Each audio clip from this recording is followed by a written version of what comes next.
जब लड़का और लड़की दोनों बड़े होने लगते हैं तो हर किसी के मन में एक ख्वाब होता है, एक सपना होता है कि उसकी शादी हो और जिससे उसकी शादी हो बहुत ज़्यादा खूबसूरत हो और उसका ख्याल रखने वाला हो। लेकिन आज की घटना के अंदर एक लड़की की शादी तो होती है, लेकिन शादी होने के बाद में उस लड़की के साथ में सुहाग रात के दिन कुछ ऐसा होता है कि जब रात में लड़की अपने पति का गुप्तांग देखती है तो गुप्तांग देखते ही घबरा जाती है और उसे मजबूरन अपने पति से तलाक लेना पड़ता है। आखिर ऐसा क्या देखा था, आइए सुनते हैं पूरी कहानी। ये घटना हमारे पड़ोसी मुल्क पाकिस्तान की है। पाकिस्तान के एक गांव में रहने वाली साजिया, जिसकी उम्र लगभग 20 से 21 साल है, और आज साजिया की शादी का दिन था।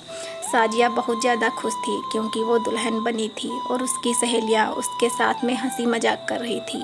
वो कह रही थी कि साजिया, तुम आज बहुत ज़्यादा खूबसूरत लग रही हो, जीजा जी तुमको देखेंगे तो पागल ही हो जाएंगे। उस पे साजिया कहती है कि इतनी भी ज़्यादा खूबसूरत नहीं हूँ, तुम मेरी ज़्यादा मजाक मत बनाओ। उसके बाद वो समय आता है, साजिया की जो बारात होती है वो उसके गांव में आ जाती है, और जैसे ही बारात गांव में आती है उसकी सहेलियाँ हंसते हुए उसके पास आती हैं। साजिया से कहती हैं, तुम्हारे सपनों का शहजादा, तुम्हारे सपनों का राजकुमार बारात लेके आ गया है। बारात का स्वागत किया जाता है। स्वागत करने के बाद में खाना पीना होता है।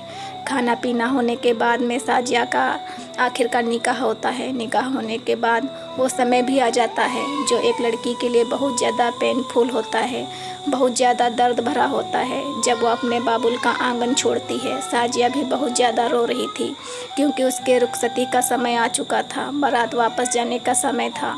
साजिया बहुत रो रही थी क्योंकि वो अपने माता पिता को पहली बार छोड़कर किसी और के यहाँ पे अपनी ज़िंदगी की नई शुरुआत करेगी, और इसी के चलते साजिया रो रही थी। और वो समय आता है जब उनकी बारात रुखसत हो जाती है। रुखसत होने के बाद में आखिरकार साजिया अपने ससुराल पहुंच जाती है। ससुराल पहुंचने के बाद में साजिया को उसके कमरे में बिठाया जाता है, जिसको हम लोग आमतौर पर सुहाग रात वाला कमरा बोलते हैं। उस कमरे में साजिया बैठ के अपने पति का इंतज़ार कर रही होती है, लेकिन उसका जो पति था वह अपने दोस्तों में हंसी मजाक कर रहा होता है, और उसके पति के घर पे जो लोग भी मेहमान थे वो सोने के लिए अब इधर उधर जाने लगते हैं। अब जैसे ही मेहमान सोने के लिए चले जाते हैं, साजिया का जो पति होता है वो आखिरकार रूम के अंदर इंटर होता है। रात का काफ़ी ज़्यादा हो चुकी थी। साजिया इंतज़ार कर रही थी कि उसका पति आए और वो उसके साथ में एक नई ज़िंदगी की शुरुआत करे, वे दोनों बातें करें, एक दूसरे की ज़िंदगी के बारे में जाने। साजिया का जो पति है वो आखिरकार रूम के अंदर आता है, लेकिन वो साजिया की तरफ बिल्कुल भी मुखातिब नहीं होता। वो साजिया से ना तो बात करता है, ना तो उसका हालचाल पूछता है, और सीधा सो जाता है। तो साजिया उसको उठाने की कोशिश तो करती है, लेकिन फिर दिल में ये सोचती है कि हो सकता है कि मेरे पति आज शादी की वजह से बहुत ज़्यादा थक गए हैं, इसलिए जो भी बात होगी मैं कल कर लूँगी, आज इन्हें सो जाने देती हूँ। पहला दिन गुजर जाता है, दूसरा दिन आता है। दूसरा दिन होने के बाद में वही रात का समय है। साजिया अपने पति का इंतज़ार कर रही है, और जैसे ही उसका पति रूम के अंदर आता है तो फिर साजिया से ना तो कोई बात करता है और वो सो जाता है। 3 दिन गुजर जाते हैं इसी प्रकार से, लेकिन चौथे दिन जब इस तरीके का होने को होता है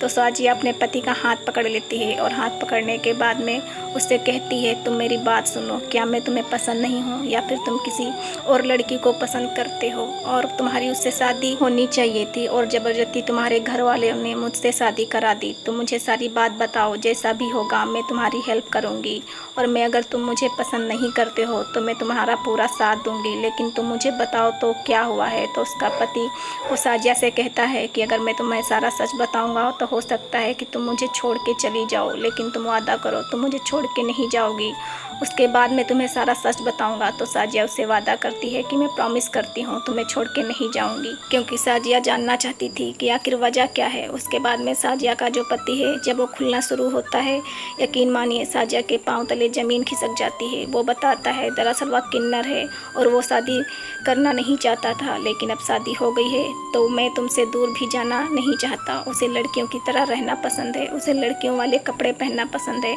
उसे पसंद है कि वो भी मेकअप करें, हाथों में चूड़ियाँ पहने, कानों में पहने, नाक में पहने और एक लड़की तक की तरह दिखे। साजिया तुम क्या कहती हो?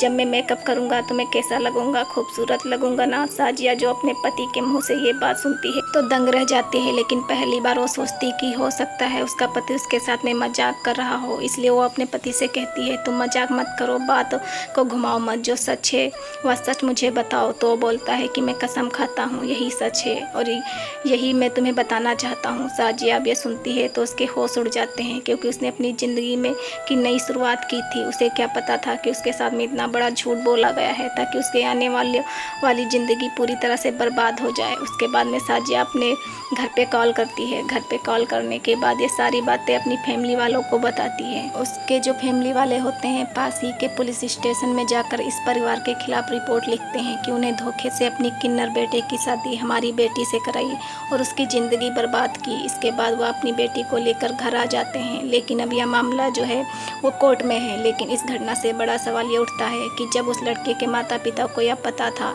कि उनका बेटा किन्नर है तो उन्होंने अपने बेटे की शादी किसी लड़की से क्यों कर दी? उस लड़की का आखिर क्या कसूर था?